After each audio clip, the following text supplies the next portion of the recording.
By crossing your hands, fingers into fingers. By crossing your legs. By closing your eyes.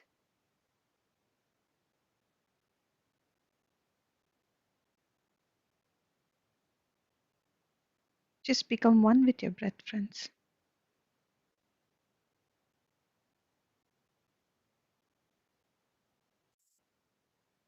One with your natural, normal breath.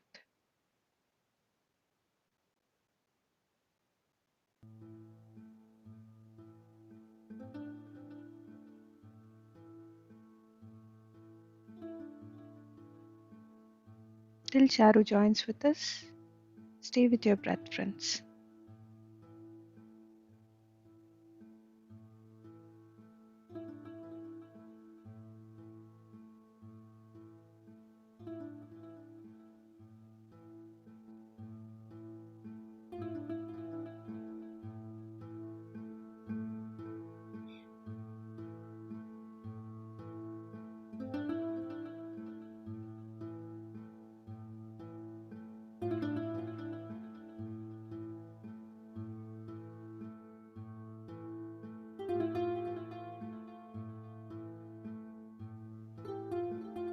Just the natural breath.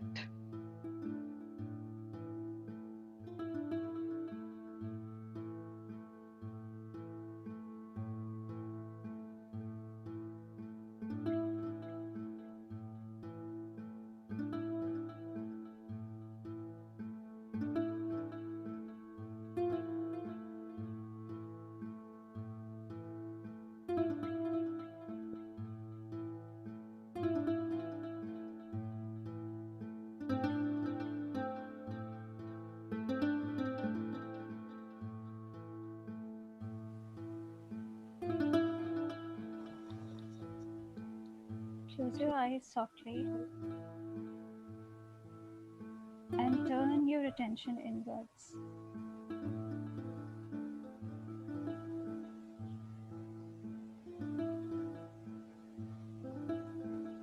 Just begin to observe your body.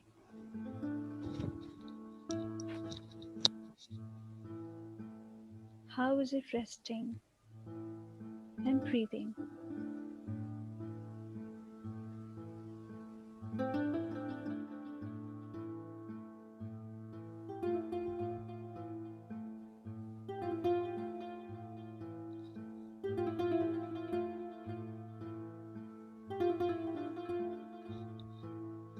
Just tune your mind towards the peace and stillness that your body is experiencing right now.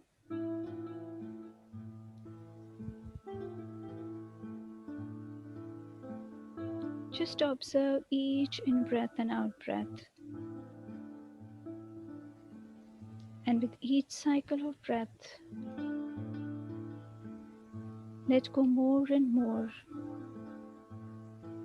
and deepen your relaxation. Just watch your breath as you inhale and let it relax. Watch your exhale and let it release anything that isn't heavy, leaving you lighter and lighter.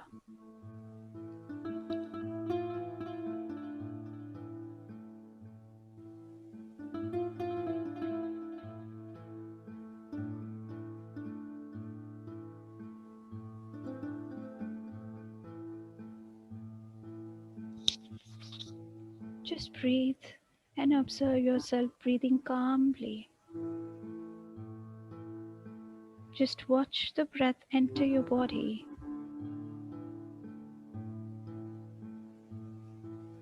nourishing you and relaxing you down. Just breathe and observe this simple and powerful cycle of breath. Just relax deeper and deeper and deeper.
Now slowly breathe in gentle aliveness back into every muscle, every tendon, every cell that makes up who you are. Just begin to welcome slow movements in your fingers and feet. Just roll your shoulders back tenderly to feel a newfound openness in your chest. And whenever you feel ready, just slowly float your eyelids open and return back to the space.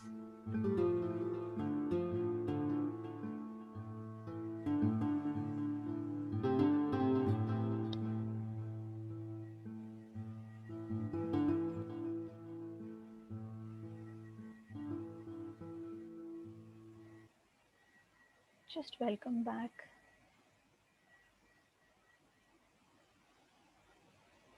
and bring back your awareness into this physical world again.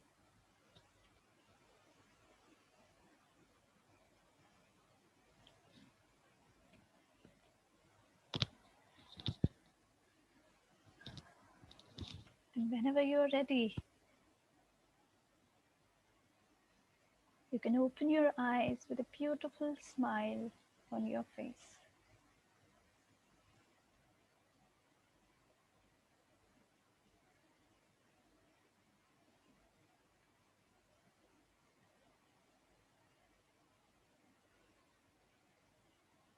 Hope you all had a wonderful meditation. Hope you had a beautiful time with your own self, because this is the time when we are just with our own self, when we are honest with our own selves, when we are true to our own selves.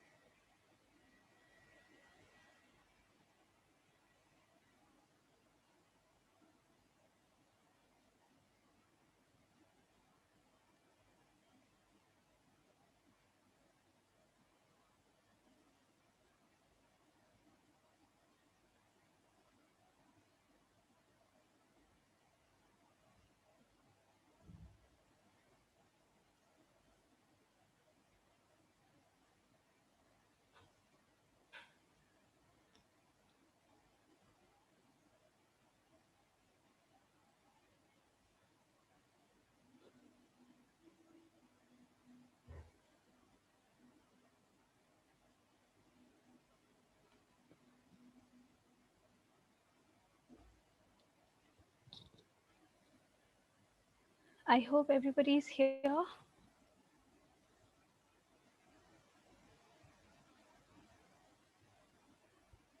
I hope you all are with me today. Right now, you have come back from the beautiful astral world of yours, and you're again here in the physical world with me.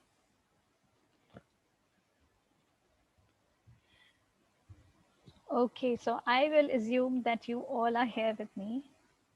So, the topic of today's session is energy vampires or energy vampirism. So, first of all, I just want to ask one thing to you, that does this word energy vampire or energy vampirism ring any bell to you? If yes, then please come up and just talk to me about that. Just tell me, what do you think this session is about? Yes, Usha ji.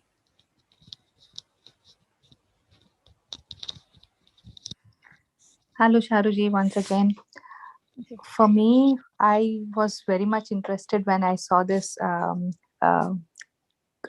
session about energy vampires. Sometimes I feel that I am probably like playing a victim card at times, because when I meet some of my friends, when they talk too much about, I don't know, some of the materialistic things, sometimes about money, sometimes about some life activities which I am not interested about, or Hmm. probably I was interested sometime back. Now it doesn't matter to me. And I feel that, oh my God, I'm so drained. Hmm. And I'm just happy to be back in my own space, do meditation, and I'm just happy. And I Uh-huh. feel पूरा energy निकल गया जिंदगी में से. I'm like, why the hell did I meet? But I like this friend of mine, and but Hmm. end of the day, after speaking so much, and I'm like, I feel I'm tired. Probably this Hmm. is like sucking off energy. Hmm. This is what rings my brain. Comes to my Great. mind, sorry. Great, great, great. Yes, yes, it is. Whatever you said, it is all included in this particular thing. But yes, there is much more than that in this, which I'm going to talk about. Is Mm-hmm. there anybody else who wants to say anything about this session? Their understanding.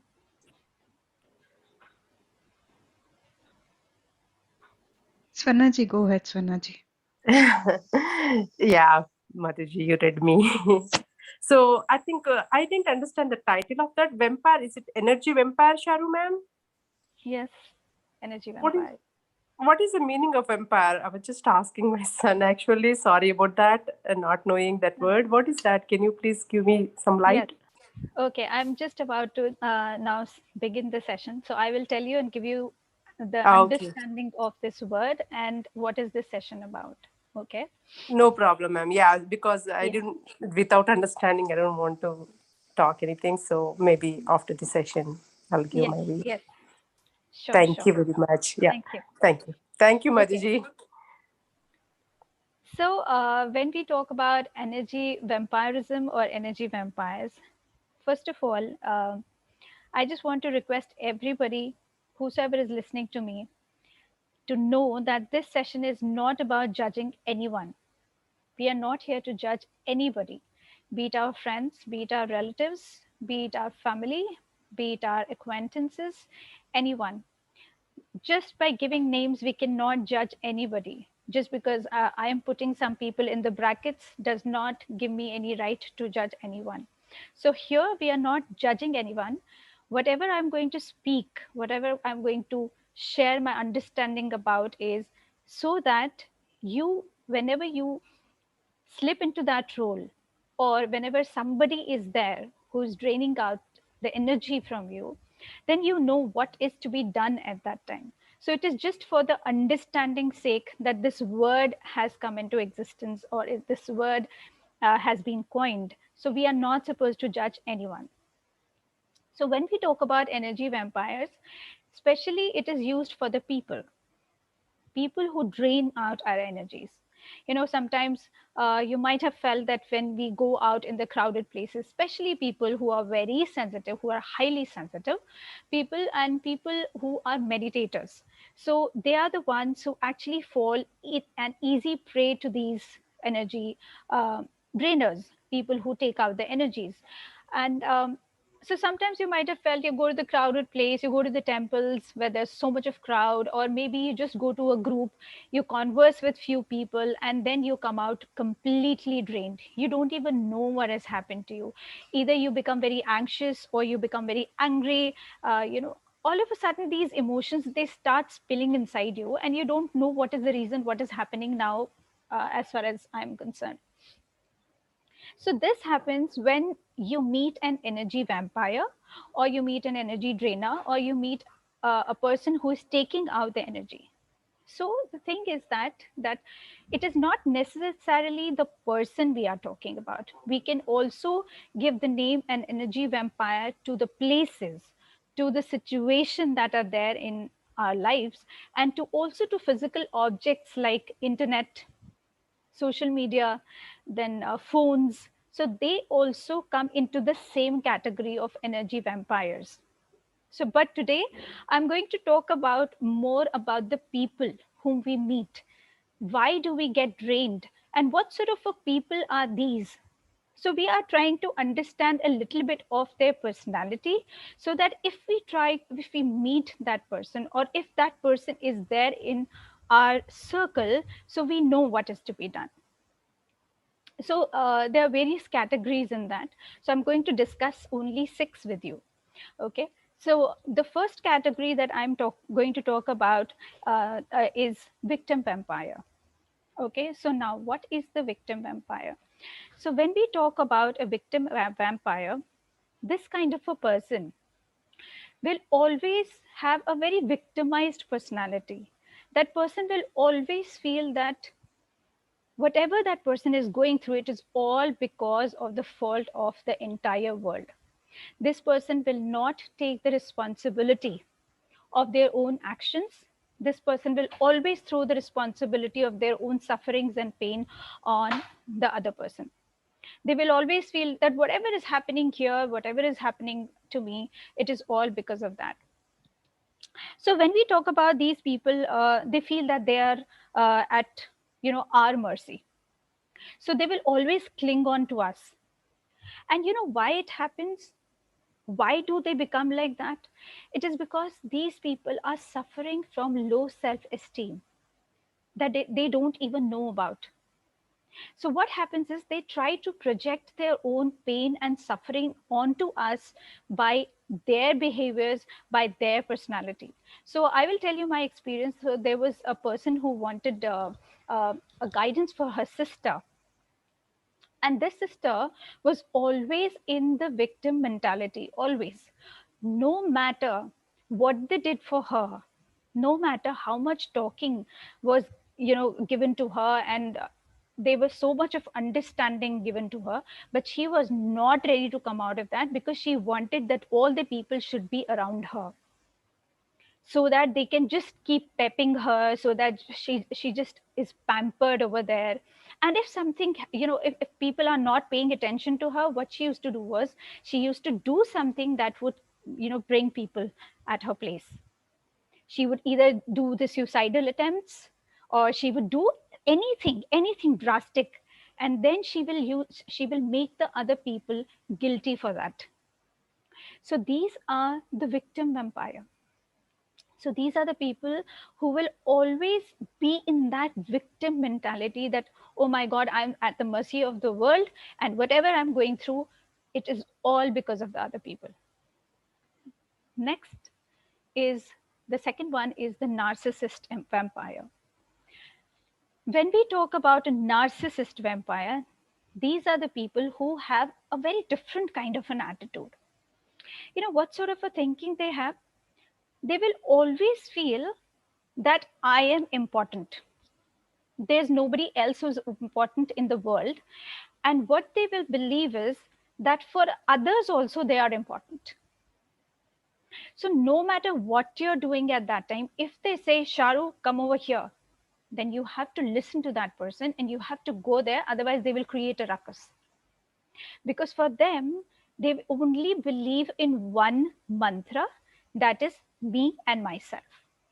The rest, they do not exist in my world. So that is how they feel, that is how they act. They have so much of ego inside of them because because somewhere in the childhood, when I talk about the inner child, their inner child is so hurt. They're so hurt that they start doing the same thing when they start getting older and they start growing up. So that is how, and that is what a narcissist vampire are, or the people are. These are the kind of attitudes they have. Then comes the dominator vampire. Now, as the name is suggesting, when we talk about a dominator vampire, these are the people who believe in dominating other people. They always will love to feel superior than the other person. They will always feel that I am the alpha male and female, and everybody has to bow down to me. It is all because of their inner insecurities that they become like that. They start dominating. It is because they don't, because probably in the childhood they have been bullied so much by their parents or by their friends or by their relatives that they now no longer want that anybody should dominate them. So what they do is they make such an exterior, that physically, that they become very strong, and they will just tell the other people, I'm very strong, and do not even try to touch me, do not even try to dominate me at all. I can just, I can just hit you back. They are very violent kind of people. They do that because their inner child is so hurt, because their feeling is their life is like a black and white perspective. They have that kind of a perspective. They do not want to see that there is a gray side also in life. There is not just black or white.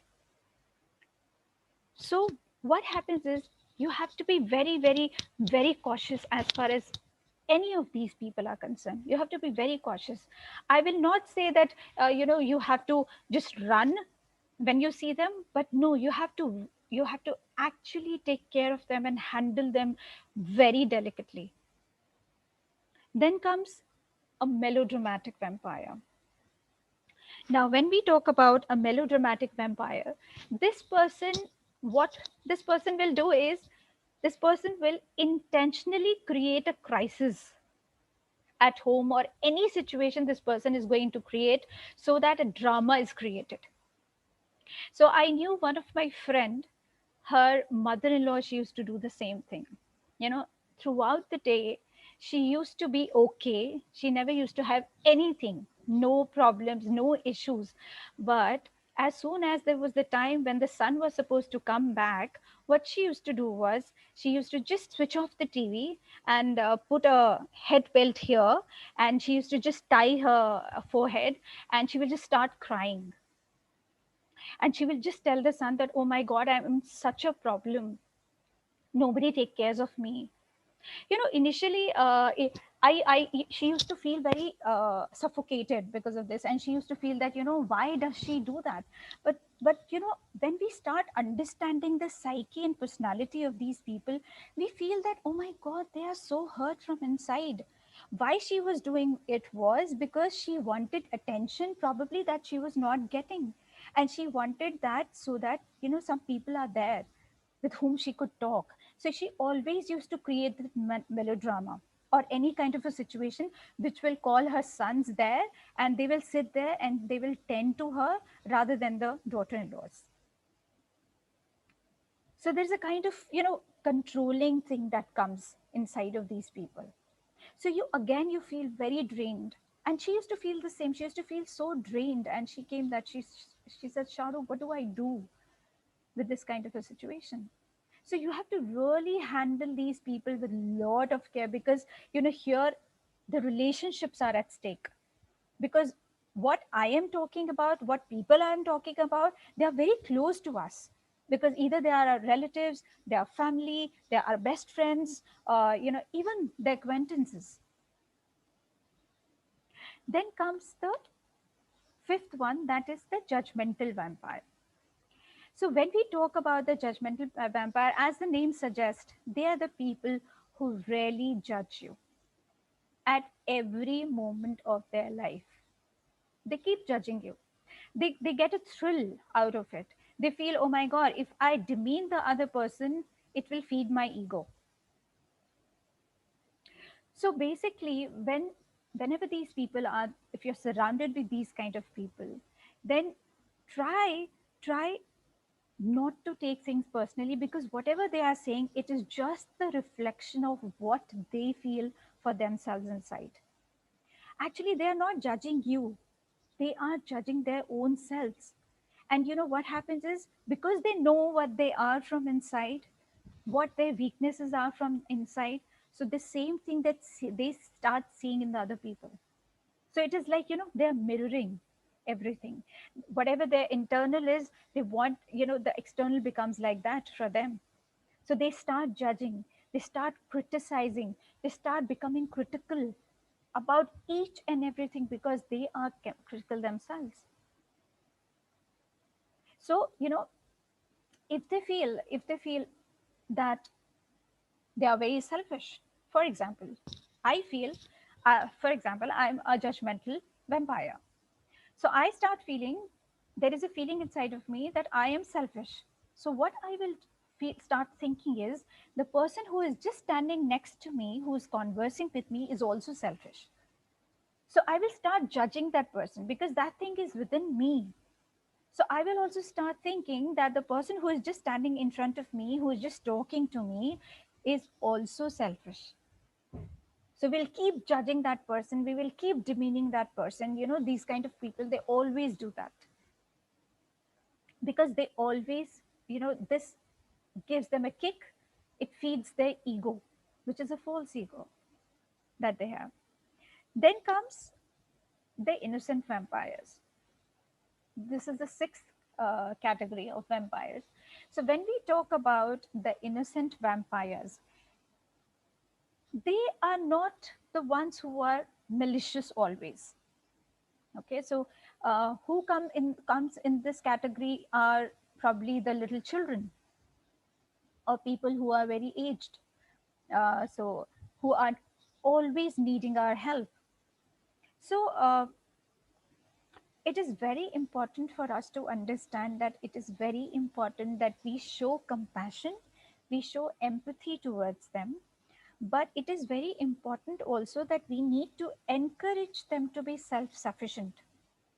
It is very important for us to make them understand that, hey, I am a rock support to you, but doesn't mean that I'm going to be there 24/7. I have my life also. So you have to have very safe boundaries with them. You have to do certain things which will actually help them bring strength in them, resilience in them, power in them, so that whatever support that they are asking from you, it will start minimizing. Otherwise, 24/7, you will be with these innocent vampires only. You will have to be with them. So, when my kids, they were, my elder son, when he was in the third or fourth standard, so I started getting detached from him because I knew that if I will not do that, he will be very codependent on me. He will not leave my hand. He will not become independent. So he has to study on his own. And slowly and gradually, I started, breaking that tie with him. I stopped sitting with him at that time when he was studying because I wanted to tell him that you have the capability to self study and mama has to do something else. She will be either busy with the books or the kitchen or something else. She would be doing something else. So I started making them very independent minded. And so I did with the younger child. Not that I was not available, I was available for them always, and they knew it. But the only thing is that I did not want them to feel that I am going to be available all the time with them. 24/7, no, mama is not going to sit. Yes, whenever they had trouble, problem, issue, they always used to come to me. So these are the kind of boundaries, very safe and healthy boundaries that you need to make, because unless and until you make these boundaries, you will not be able to deal with these people. Now, how to cope up with these people? Number one, you know, if it is your friend or if that's a relative or a family member, you have to actually designate a particular time limit. You should know how much time do you want to spend with these people. It should not be more than that your body mentally, physically, or emotionally can take. So even if it's for half an hour, that is okay. You have to set that limit. And if you're going into the party and if you think that person is going to be there, then try not to talk about the issues, because they'll start talking about their sufferings and the issues and everything that they are going through, and they will start complaining, they will start ranting, they will keep repeating things, again and again and again. So try to take them on towards the positive things, or do not dwell into that particular topic. So try to have a time limit. But if you think that the relationship is becoming very toxic with that person, then slowly and gradually you have to get out of it. Why? Because it is very important to make conscious choices of the people you are surrounded with. So either if you feel that I need to give some space to that person, I want to give some space to myself, then probably you can just uh, you know uh, uh, just take a break from that particular person. So try, and whenever you are talking to that person, try sticking to certain topics that are very light-hearted. But one thing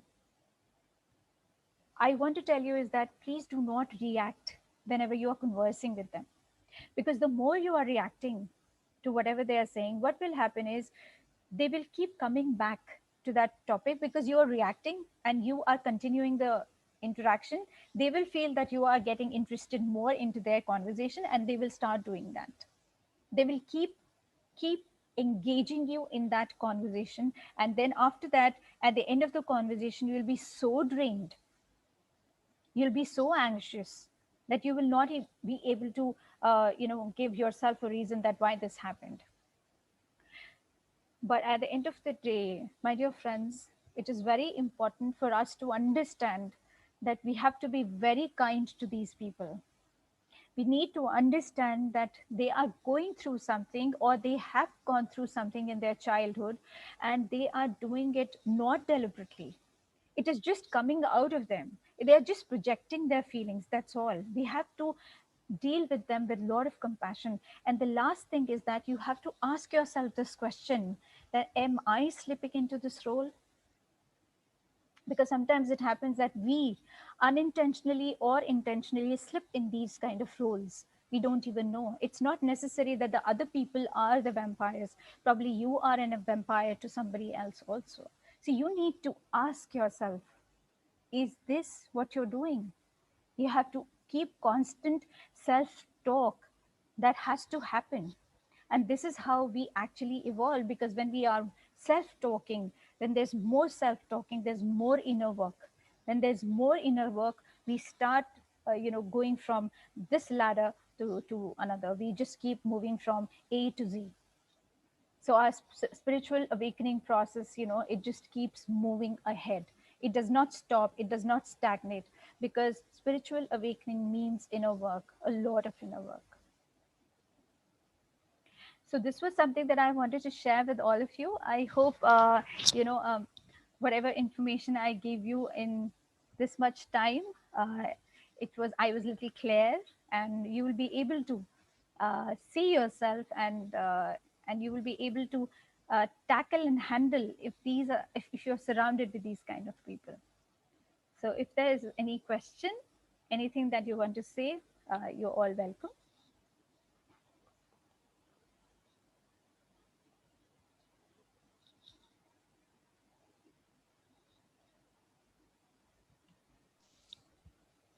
Sharuji, I just wanted to say thank you because, yeah, there are few pointers which I could take from this session, that how I could, restrain or come out of this situation, I would say. Yeah, I will implement them. Thank you so much. Thank you. Thank you so, so much. Thank you. Thank you very much. Good evening, Sharoo. Good evening, everyone. Thank you so much, Sharoo. It was a wonderful, wonderful session. Really, I've seen so many vampires, including me. Okay. one one time I realized myself itself also. Really, truly speaking, like Thank you. dominating vampire. Yes, I missed some classes because of my other meeting, and I could see from. I mean, I could listen from third vampire or something. But it's really, truly, it's so much. I've seen so many ladies all around, and really, that's a wonderful topic. I never thought this would be like this, actually. It is. It Really, is because thank you so basically, much. Yeah. yeah, Madhuri, because it comes from our the core beliefs that we have. So one is the core beliefs, and the second one is the inner child when it's hurt. So that is basically the time when these people have these kind of tendencies, the tendencies that we call as vasanas. So when we talk about these vasanas or the tendencies, because of this, their personality is shaped like that. So it is not something that we should ever hate. We should not have any feeling of aversion or despise towards them. In fact, we should always be, empathetic towards them. And in fact, if we are the ones who are slipping into that role, then we have to make certain amends into us. We have to keep working on ourselves so that we don't slip into that role. We have to be very consciously making these choices so that we don't do that. Yeah. Yes, thank you so much. Actually, I have one question because my mom's aunt, my mom's friend, my aunt, my neighbor, actually, the Kerala in India. she's also quite getting old, like my mom's more or less. And she was also in my conscious, so I was thinking, what does it mean actually? What should I act? Is there something I need to communicate her, or is this something I can really meditate and do something? Because she also popped up and saying that I really want to meet, or maybe like I really want to see you sometime, but I'm so Mm-hmm. far away. And I don't know, I Mm-hmm. thought that I would ask you, and especially I was waiting for the session so that I can, because the last time also I asked you the same question, Mm-hmm. you gave me a very wonderful answer on that. And I wanted to know now, because she's just my aunt, she's just a neighbor, you Mm-hmm. know. So what can I do? Like, how can I help myself as well as for the other Okay. person?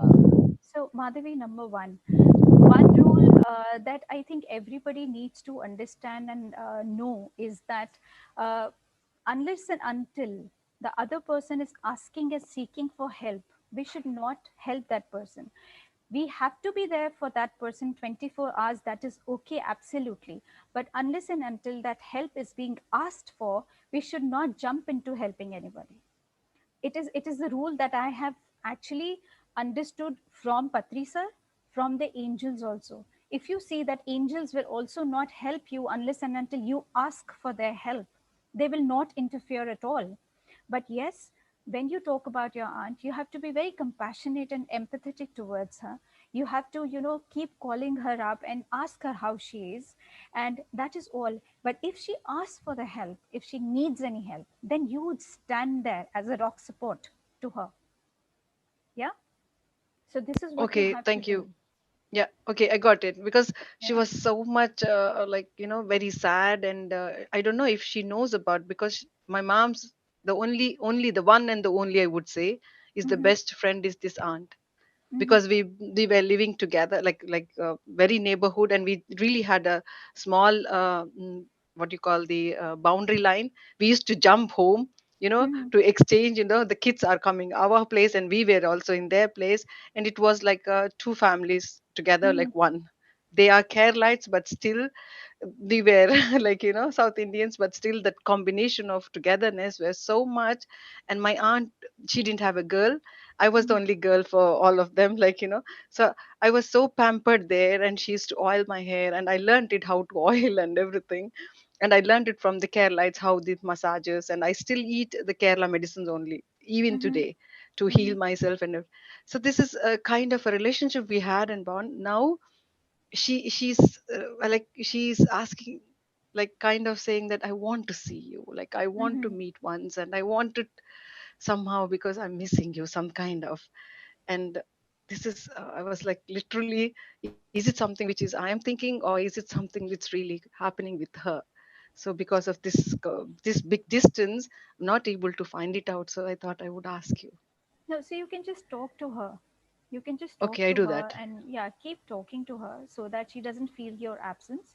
You keep talking to her and give her the emotional support from the distance that you can give, because you are there and she's here. So just keep calling her up and talk to her. Yeah. Yes, I'll do that. Yeah, thank you so much. And thank you for the wonderful session, Yeah. vampires. I, I could see my Thank, vampire also one fine. thank you. I overcame that somehow, but it was very, very, oh my goodness. You're true, Thank, absolutely true. thank you. Thank you. Sharoo, Yeah. uh, Uh, I looking back, I think I got two vampires in my life. uh-huh. Two Okay. of So one thing I also want to request all of you, please do not call this name to your friends or no, we relatives. won't. We won't. Yeah, because it's a very strong word used that Not for a only that, it'll person. hurt So them. yes, It'll hurt yeah, them very it will much. hurt them. Yes, it will Yeah. hurt them. That is why, because we are not here to judge anyone. Yeah. And so yeah. And one of them is a Nepalese lady, Hmm. very nice couple. Both of them, I've known them for a very, very long time. Okay. And uh, when she starts to talk, she talks and talks and talks and talks and talks. She never gives you a chance to say anything. And it is always about, first of all, she started about her pain here and the pain there and the doctors. She wants to see the doctors and can't see the doctors. And I tell them that is no good on the phone and, all that kind of stuff.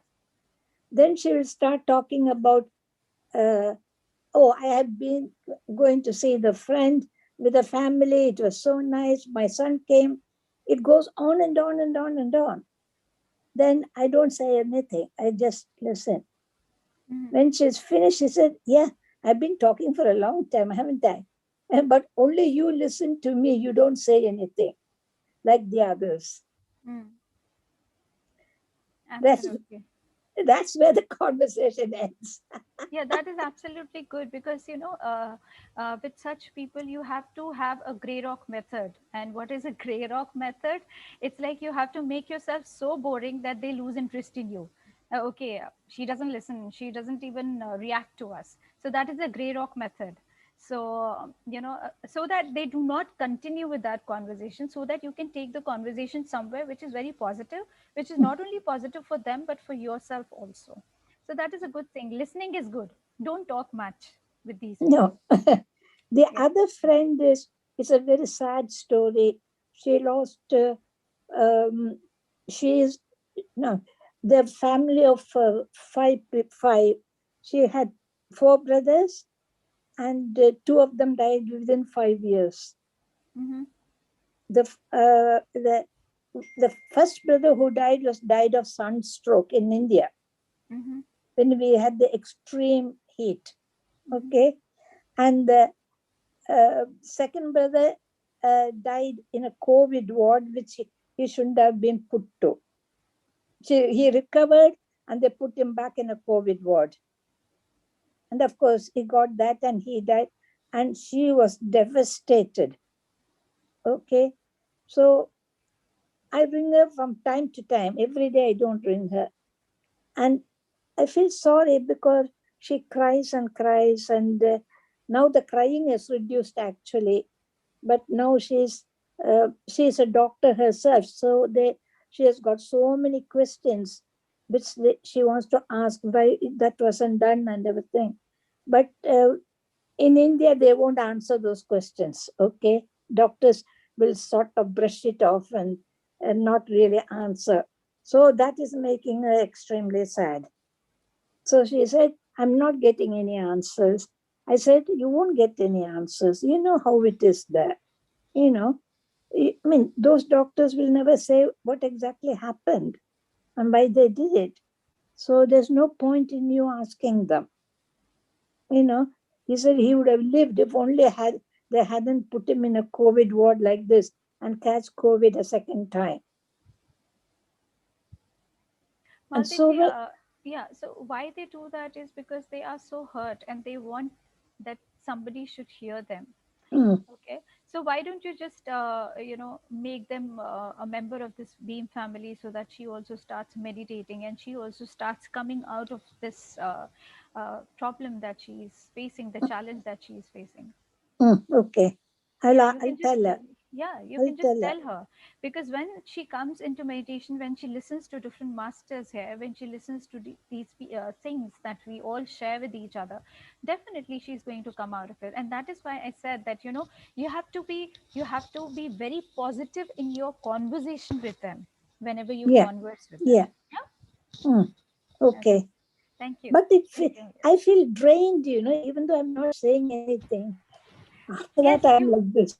Yes, you will feel drained because what happens is they take away so much of energy because they feed on your energy, and they will Mm, take away so much of your energy, especially when we start meditating. The energies that we have, they are little different from the people who do not meditate. So we mm, catch these energies, and because we are on a very beautiful energies we are working on. So what yeah. happens is, so their energies get attached because they are into very negative frequencies at that time. Mm, So they try to feed on our energies. That is why we feel so drained whenever we talk to such people. okay. Thank you, Sharu. Thank you, Malviji. Thank you so much. Yes, Varnaji. Yes. Yeah. Thank you very much, Shariji. Wonderful, wonderful session. You put everything together. I didn't even know. I know here and there something little line by line, but now everything you put everything together. So that's really helping me. So to me, yeah, even initial days of my meditation, I used to think, I am gaining my energy by meditation, and I don't want to go outside with my friends and drain all my energies and all. But then slowly, eventually, I learned that yeah, we have to live in social, not by ourselves. So we have to go and mingle with outside world. But as you said, talk what you need to talk, right? Earlier you maybe used to talk like gossiping here and there, and about your husband or kids, everything. But now you have changed, but the other people might have not changed. So slowly show them that you are meditating, and try to give them how you are benefiting your life and all. So, and talk in those terms, so they can also pick up from you and they start meditating. Yes. If and if that doesn't work, then if still, it's a habit, right? We have tried so many days, so many months, so we have transformed. But poor, they are still suffering. They, one time if you tell them, it may not sink in their mind. So understand from their point of view and limit yourself, absolutely, because we don't want to talk because of that and just drain our energy and come with a very frustrated mood at home. And we don't even get meditation after that. So many days again you have to struggle. So I used to do that, but I learned, yeah. So I very cautious when I talk with my friends, and they know that I'm meditating. And I'm in the group. Never exited any group. I have like very few groups, and I maintained, and they are aware that I am meditating, because they see me, they see my transformation, and they call me Swarna Mataji, Devi ji, and all those things. I don't mind. Okay, that's fine. I introduce meditation in my group. Okay, we do it because I'm good at it, and good at it. I learned and I benefited. So they're asking me. So that's how I slowly dragging them into the meditation thing. They're not rigorous meditator, but they here and there. But yeah, some people, some even the family members, they kids especially, they don't understand all this, right? So you have to save your energy. My kids used to argue a lot. And they suck your energies, right? Wherever there is argument, they suck your energy, and you have highly energetic, and after you talk to them, you drag into them and you start arguing, but you learned you should not. But I have experienced, oh my gosh, after that, why did I do that? I am not supposed to do. But then slowly I learned, yes, when there is a arguing coming, just be silent and monitor, and don't give a power to them, right? When you give power, then they start arguing. Then I said, like, quiet. Then they immediately I observe them, they become quiet. They mumble one, two, then they just walk away. Then I said, yes, I saved myself, and I didn't give energy to them to prolong, which is no use, right? Arguments are no use, no point, and there's no truth in that. So that's how I learned, and I'm showing the same thing to my kids whenever I talk with my husband. Also, I don't entertain unnecessary talking. That is this.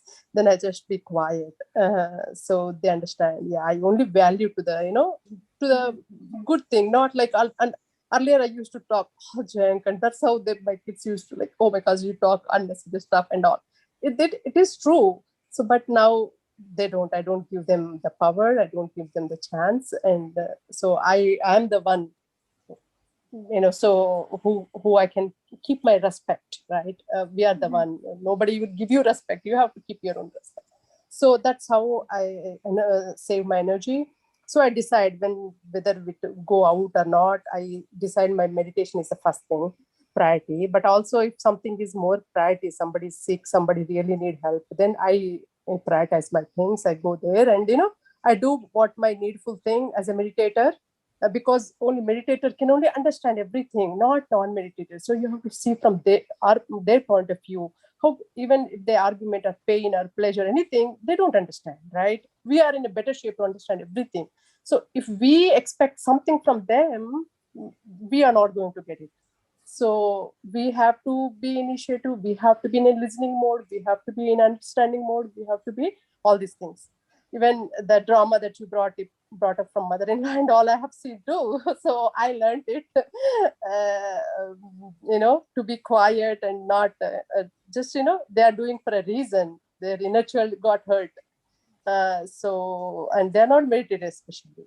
So my inner child got hurt too, but I meditate, I cry, and I drain everything, and I say myself, they did for a reason, from their point of view, from their position, from their status, whatever they have to do, they did it. Okay, there's no blame game in that. We are now educated, we are meditator, we have to understand. So always is understanding. So those are everything that you put in. I note down all the points. I'm going to share it with the group. It's really absolutely wonderful points you brought in and put everything together actually. So that we can practice every day. Thank you so much, ma'am. Yeah, those are the few points that I learned over the time I wanted to share with you all. Wow, Thank you. beautiful. Beautiful, Swarnaji. Thank you so much for sharing everything, whatever you have gone through. Thank you so much. Thank you. Thank you, ma'am.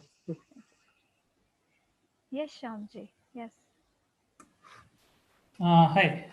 So I'm just trying to understand the model that you introduced about how this idea works. You said there is I mean, for quite a number of categories, you mentioned the idea of inner child being hurt at some point. Now, what? So if that is what is they're hiding, what is it they're expressing? I mean, there must be something else that they're expressing instead of the child. So how do I understand the personalities that they are showing and what they're hiding, just so that I know when they are, um, showing their hurt part of their self. Hmm. Yeah. I'm assuming that there is something else they're showing. So how do I figure out these Yes. hints? Okay. So, Shamji, the thing is that for that, I had taken recently a session, which the recordings are coming on the YouTube also, in which I have made everybody understand in detail that how does an inner child gets hurt because of, the parental conditioning and the social conditioning. How does it get hurt? So if you can just go through that when it is, it comes onto the YouTube, you can just go through that recording. You will get a little bit of clarity that why does this inner child gets hurt, why do they get hurt, and how can we heal them. So that is the inner child. This is number one. Number two is when we are talking about people that what is it beneath them, what is it that they are trying to project. So they are basically trying to project their own hurt, they're trying to project their own anger, they're trying to project their own the defeat, the failures. So whatever they project onto the other people, because if they are exploiting themselves with the thoughts, they will also try to exploit the other people through their words.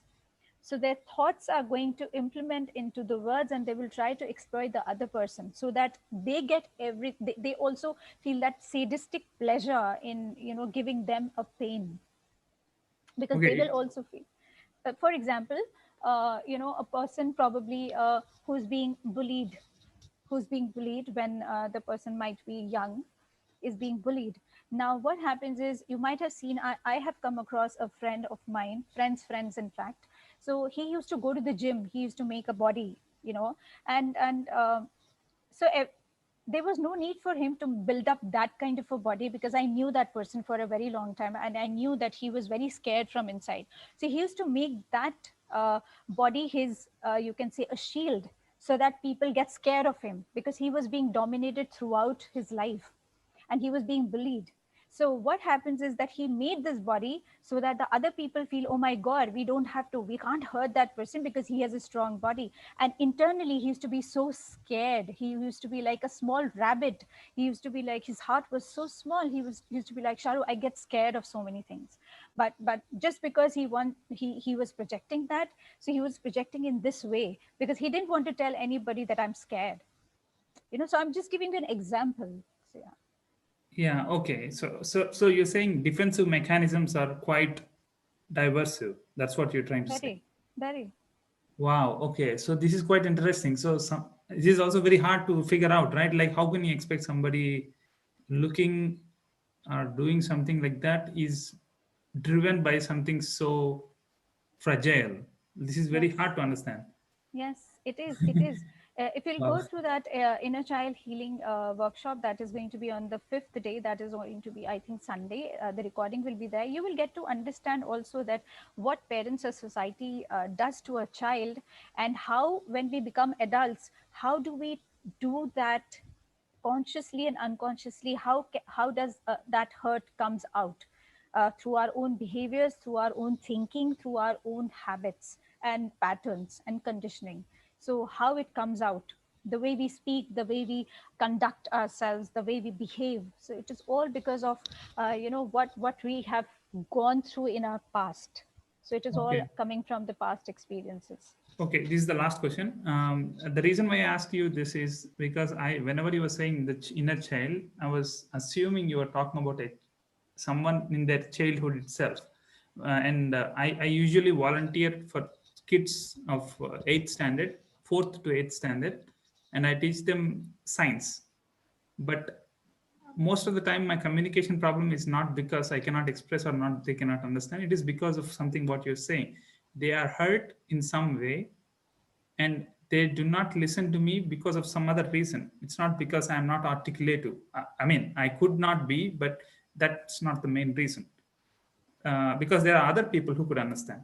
So I thought, how can I be not so judgmental and still be able to talk to them about what they're hurt about, especially when they don't know that they're hurt. Like you said, probably this guy Absolutely. is doesn't even know he's doing his own thing, believing that he's Absolutely. actually not like that. Absolutely, absolutely. See, the thing is, when we talk about children, children are very fragile. They're very sensitive, and you cannot talk about, any such hurts to the child in a jiffy. You have to take some time. You have to take time to communicate. It Okay. takes time for you to build up that kind of a relationship with a child who doesn't even know what has happened to that person, what trauma that person has gone through, you know. So what happens is, when we talk about the inner child is basically that part of our psyche that is very innocent, that is still there, that is hurt. I'm not talking about the inner child that you're talking about, the little children. Inner child basically is is a psyche that is, a part of a psyche that is there inside of each and every human being, with Okay, whom we so have even I to. have that. Yes, everybody has that. Everybody has that. Yes, Okay, okay. everyone. And that inner child gets hurt because of the traumatic experiences, like maybe accident, maybe the emotional abuse or the physical abuse or molestation or rape or something like that. So Okay. that psyche gets hurt, and when it gets hurt, everything is completely imbalanced in your life. You don't think properly at that time. The children do not get to know because they are still absorbing everything, so they will not react at that time. The reactions start coming after 9 years of age, when the societal conditioning is more apparent, and the parental conditioning is more apparent in them.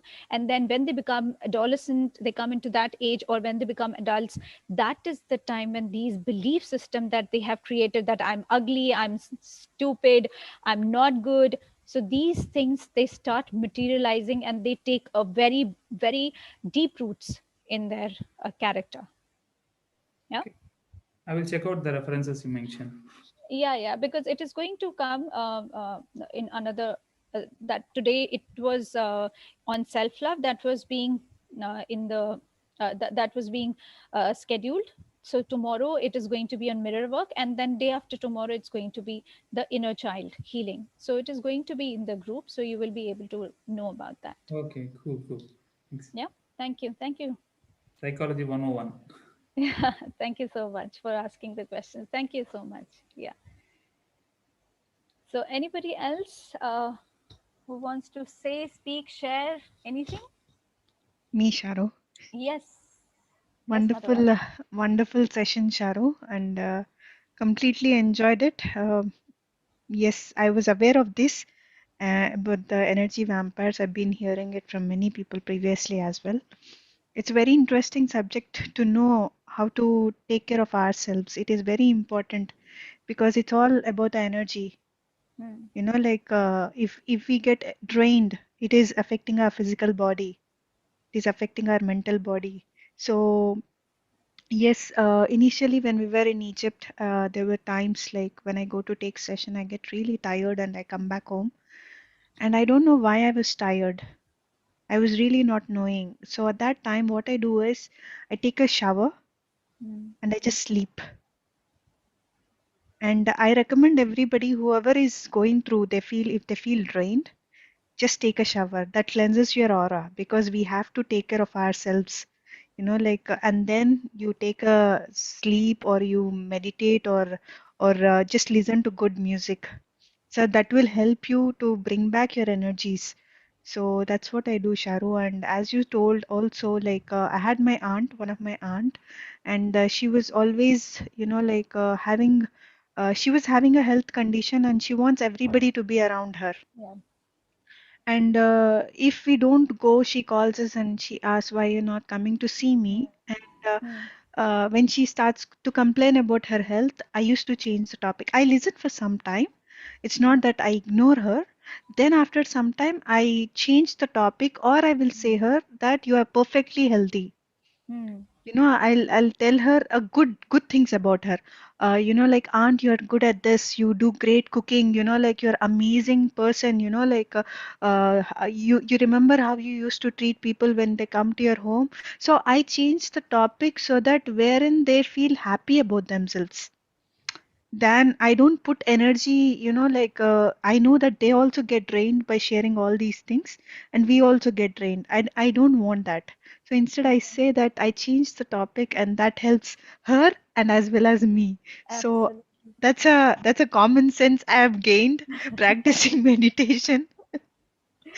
Don't ignore Absolutely. the person at the same. I was Yeah. not judgmental because I know that she was hurt from her childhood, because listening to her stories and my father telling all the sharings about her, so I know what she had went through. So I did not judge her. However, I was very empath and I was very compassionate. That helped me to protect myself and also to help her to understand better things. Absolutely. Absolutely.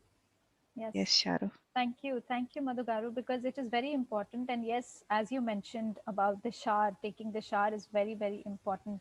If you feel drained, especially we who are doing a lot of energy works, or the meditators whose body and aura is very sensitive, we must take at least twice or thrice these showers. And when we talk about the psychic shower, last Friday also I took a session on psychic shower, in which I had mentioned what is the right way of taking a psychic shower, because it is very important for us to understand how a particular thing is being done, what is the right way of doing it. Then only it's going to affect. And so I do the same. Whenever I go, I first visualize that there is a protective shield that is shielding my body. And since the angels are all there with me and protecting me from all the directions, so I don't have to be scared of anything, and I don't have any kind of a fear. So I come back, the first thing that I do is what you do, Madhugaru. I take bath Yeah. and I feel good.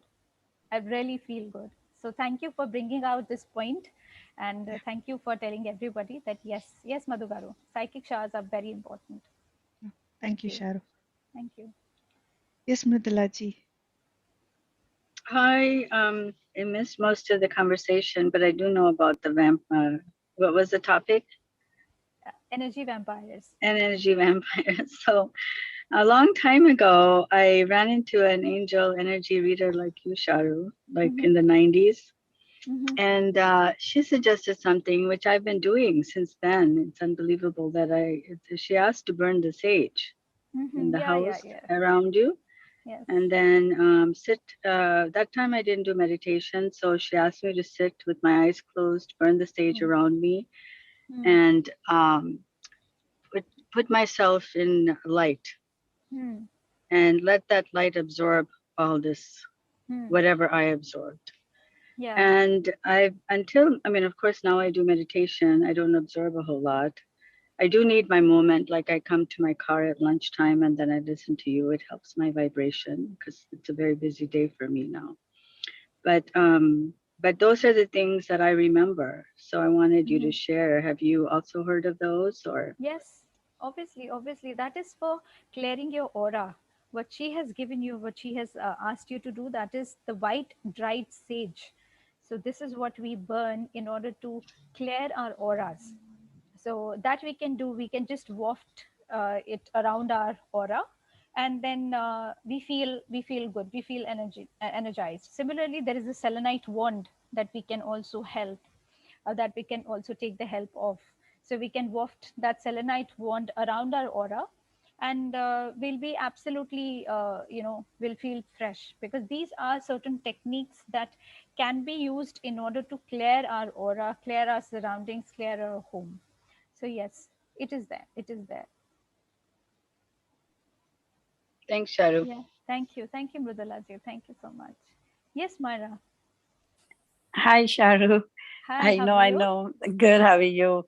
I know I missed the little bit session in the beginning. I know with the time difference, but I just could heard the last part. And Uh-huh. of course, and I have to definitely give my 2 cents if I can. So, like, I'm going to listen to the session again. So I didn't hear, so I can comment anything yet. But the other thing which I saw, you talk about energy vampires, and I thought that, that's again that subject. What I also do for that is, like, it could be anybody in the family, not a person. And sometimes it's just me, who can be draining myself. I cannot Mm-hmm. blame everybody else, or this person did this to me. Sometimes my mind is just overthinking, and then I will blame somebody else. So I realize that sometimes with my clients and with my husband, actually, I realize that a lot. We Mm-hmm. work together, me and my husband, 24/7, 365 days we are together. And people say it's very hard to work with your husbands. But to me, I don't find it hard. Of course, there are days that it's very hard to work with. What for me that works the best, I think, easiest thing is cutting the cord. Yeah. So that, I think, for me works the best. Like instant, I see me and my husband will be sitting in the car and driving to Sedona or somewhere, and we might have a little difference of opinion, and I feel it's going towards an argument, and we still continue talking, but then the cutting the cord, like, then there's no judgment with each other. Something shifts. I don't know what, I don't know how to explain it clearly, but I've heard about this cutting the cord, and I've been practicing forever, and I've told my kids to do the same thing with their friends or with their, like, any people in the family. So I don't know if that does that fall in the same category as, like, the draining like the vampire energy. Does it come in that category, or is it totally different subject? No, no, no. That is okay. That is fine. Okay. So these are basically, Myra, the techniques that we use so that we cut the cords with the people. Okay, Yes. but cutting the cords also has to be done in a right way, because usually I have just heard people doing it in seconds, and then they just say that, okay, I've cut the cords. But this is not the right way of cutting the cords. It takes about Mm. 30 minutes for you to cut the cords when you're meditating. Mm. And you have Mm. to do it at least once a week, then only you're Mm. able to cut the cords with that particular person. And Okay. because it's a big technique, and plus Mm. that you have to include the technique of vacuuming also, and Mm. that is something that takes away everything, all the things that are not Mm. needed by your body. So yes, cutting the Interesting. cord is also one of the things that Mm. we can do, Okay. so that we Okay. don't feel drained. That is for Right. our own self. Yes, yes, exactly. Yeah. That's more for ourselves. Yeah, that's Yes. what I kind of felt, because then, then again, there are arguments and the fights happening because nobody's understanding. Everybody's right from the point of view. I mean, Absolutely. nobody's ever wrong. I feel that everybody's really right from what their state of mind is. It Yes. just assumptions and, things like those just create the conflicts, I think. Yes. And one more thing which I want to share, like, I don't know, that's again like people. I'm assuming that you're talking about people who can drain energy when an energy gets drained. So, like, there's an incident that happened in my life, actually. Again, as you said, my son got sick maybe about 4 years back, like really sick. He went to Hong Kong, and I think he got some food poisoning there, and a bug, actually. And I don't know, people know it. The doctors here might know. It's called GIB, Guillain-Barré. Mm-hmm. So he got GB syndrome. He got that, and, like, he was sick for 9 months, and he couldn't even walk. He was walking with machines hung on the ceiling, and a lot of thing going on. And it was a huge thing in our family. But I don't know why me, even for a day in those 9 months, I didn't feel like, oh gosh, what's going to happen? Nothing. I was so cool. I was literally having a party in the hospital, to be honest. And we had affirmations on every wall. We didn't tell anybody in Phoenix. All my friends. I have like 1,000 friends here. We told only 2 friends because we didn't want any negative energy coming in our, like in the hospitals. Oh, Mamta, oh, this was supposed to happen to you. All those like negative thoughts. We thought, okay, my husband, my daughter, and we 3 can handle this. We knew that. And I thought we didn't tell anybody. So to me, that we were not drained with the energy because of that, because of that, people coming and were like, oh, what happened? Repeating the story. So we really felt really good actually during that time. Nobody felt drained. There are times that my husband was a little, oh, what's going to happen? Because he was unwell. He could not walk. He had twice he had to go to the hospital back and forth. But that thing didn't happen to us because we were just by ourselves. We very positive mindset. The whole the hospital room had affirmation on every wall. We had essential oils burning. I had sage burning. And the nurses would come to our room and say, oh, your room is so peaceful and quiet. So what I'm saying, the people around could drain us, but we didn't let that happen. Like, we didn't get that chance, like, okay, let people come and be sad about it. I mean, this is US. We all can get food anywhere we want. Food is not a thing. Or people make a big deal, let me give you food. We can go to Subways and all. So we were not dependent on other people. So I really felt that really saved the energy for us. We were just happy. I was knitting. I was listening to the music. I mean, I had my whole really party going on in the hospital. It sounds so cold as a mother, but I was really in a good place that he'll be fine. He'll be fine. Absolutely. I knew that. So that didn't happen to us. And I thought, well, that sounds weird. People should be panicking. Your son in the hospital for 9 months. That's a long time. And then including the rehab. But we was just fine, honestly fine. I mean, even today I'm talking about it. I didn't think anything happened at all. Wow. Amazing. Yeah. Wow. Yeah. Wow. So you did not let your thoughts drain you at all. And you did not let any negativity drain you or take out your positive energies out of it. So yeah, it is beautiful. Yes. Wonderful. Almost. Wonderful. Thank you. Thank you. Thank you, Mara. Thank you so much for sharing. Thank you so Thank much. you. Thank you. Yes, Ram Garu. Yes. Thank you. Thanks a lot, Sharuji. Firstly, wonderful, wonderful meditation. It was so deep. I had my headset on and I was somewhere else. So most of the part of... Courtesy Madhu Garu. So she switched on the music. So she was the one who chose. So yeah. So I was disconnected from everything. Only first few minutes I heard the music and then gone. Wow. Indeed, I did not consciously present when the session also started, when the wisdom sharing part started. I know I was hearing somewhere else.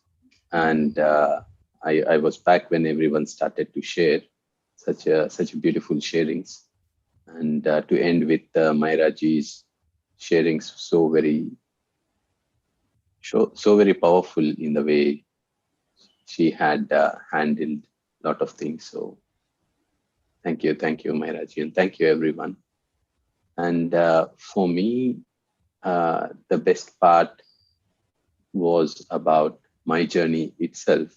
Like in the initial days, how I used to get influenced by everything. And it only changed in the year 2011, 2010, somewhere there, when one of our meditators, she was in Egypt and she gave this book, The 4 Agreements. And that book where it says simply, be impeccable with your word. Don't take anything personal. Don't make any assumptions and always do your best. I think probably that was one of the books which I read in a very short time because it was so interesting, connecting. And I somehow started to realize that these things are going to change everything. And I consciously became aware and I could shift. And these 4 agreements got a lot of shift within me. And since then, all these energy aspects of myself had also taken a bigger change. So compassion had come, And I did not take anything personal, which means um, I was not influenced anymore like I used to get in the past. So the whole world was upside down in a way my energy was positively influenced, impacted. So, and then, yes, everything else added upon because later on, there are phases where I could even choose for myself, which is good for me and everyone else. So sometimes it could be an aspect of choosing in a way to ignore even, uh, choosing not to interfere.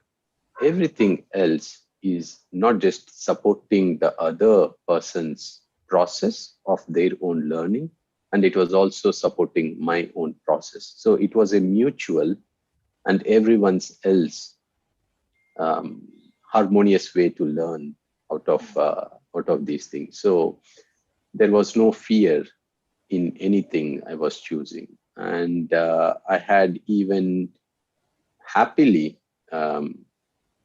let's say, I don't say got rid of, I would say parted ways with many people that are no more harmonious in the way I was living. So it's a peaceful way of understanding their own life through my eyes. So I don't say I got rid of them, but rather I would say I was happy the way they have chosen their own lives to be. So everything was a process of wonderful learning in this, let's say, energy exchange. Yeah. Yes. So thank you. Thanks a lot, Sharuji. Wonderful. Thank you. Always wonderful with your wisdom sharing and how everyone is getting positively, how do you say, learning from things that happen. Thank you. Thank you. Thank you so much, Ram Garu. It means a lot when you start sharing the experiences because, you know, personal experiences really mean a lot. And the similar experiences I've had, and I'm absolutely sure that each one of, everybody who's listening to us and hearing us, they might have gone through the same experiences where when their energy and the frequencies were on a different level, the friends were different. Now what they are, their friends will be different, because this is how we attract, and our frequencies, our energies attract that. And it is we who have to take responsibility of our own actions and the thoughts. As you said, that you made that effort after reading that the Four Agreements, which is one of my favorite books too.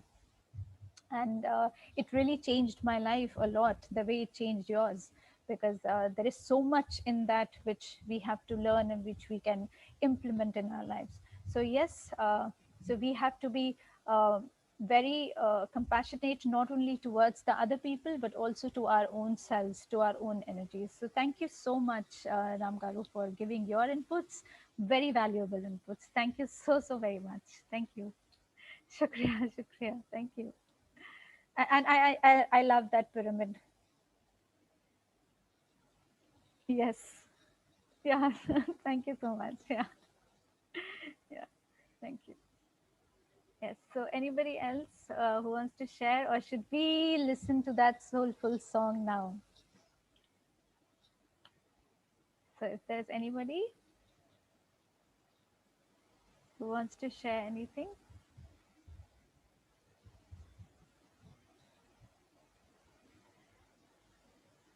Okay. So Madhugaru. Yes, Sharoo. So Thank you let's. so much, Sharoo, for this wonderful session, and I thank everybody for the wonderful sharings, and it was really insightful. And Sharoo, I have to end YouTube so that we Yes. can, Yes. yeah. Yes. So Yes.